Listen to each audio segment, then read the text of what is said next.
this year. Now, the FBI says it has foiled a plot by an Iranian group in the U.S. to blow up many people at an unnamed public building. A source told CBS News the reported or aborted attack was targeted for Seattle. Threats of Arab terrorism coming home have turned the White House, the State Department, and the U.S. mission to the UN into fortresses. But U.S. foreign policy in Central America is apparently the reason for 2 bomb threats in New York. Police removed 2 live explosives from the Honeywell building in the borough of Queens this morning. A caller said the devices were planted to protest the company's military contract, as the United Freedom Front also took responsibility for a bomb that went off at a Navy recruiting station on Long Island. During the performance. That call, and perhaps others, apparently led FBI agents to this apartment. Javid, who refuses to give his last name, says he's anti-Shah, pro-Ayatollah Khomeini, and that last Friday the FBI questioned him and 6 other members of his student association about the bomb threat rumors.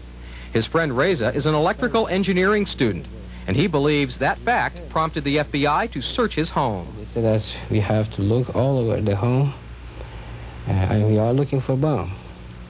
It takes 2.5 hours for them to look every place.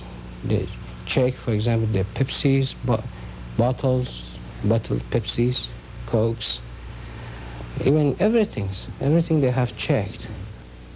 Javid says his group is law-abiding, but that the FBI kept watch on the apartment during the performance. Even we do that, whatever happened there, you guys are going to be responsible. And this was real insulting for us. Seattle Mayor Charles Royer says no arrests were made, and had there been a real threat, the theater would have been closed. In my view, the FBI exaggerated the incident, or at least uncharacteristically of the FBI emotionalized it by saying that deaths were averted and that sort of thing.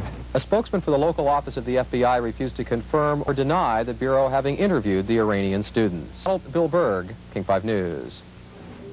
The media often comes under attack when covering stories like the one just reported. Well, CNN senior correspondent Daniel Shore has a commentary about that.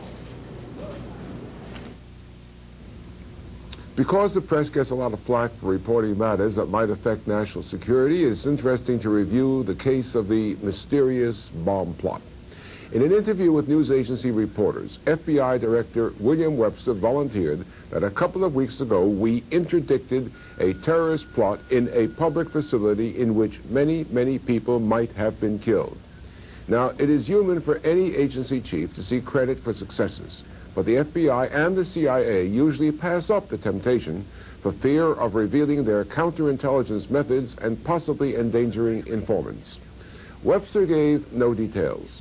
Soon, CBS was reporting that it had learned that this was a plot by an Iranian-connected group against the building in the Capitol. The FBI spokesman, Roger Young, denied that Washington was a target, so the search resumed. Pretty soon in Seattle, a spokesman for City Hall revealed that the local police had been tipped off by the FBI about a threat to bomb a theater when anti-Khomeini Iranian exiles were attending an evening of Iranian music. Police and FBI agents searched the theater, found nothing. The evening went off without incident. Police Chief Patrick Fitzsimmons said in a puzzlement, "We are unsure why the FBI is coming out with this now." Well, in fact, a lot of people are puzzled. If FBI Director Webster believes that the FBI interdicted, that means averted, a bombing, then he must have had inside information, perhaps from an agent within some terrorist group, and that informant must now, this was not an interdicted bombing, but just a rumor, as some Seattle officials believe that Webster was taking credit for too much. But what are we reporters supposed to do when officials dangle such stories before us?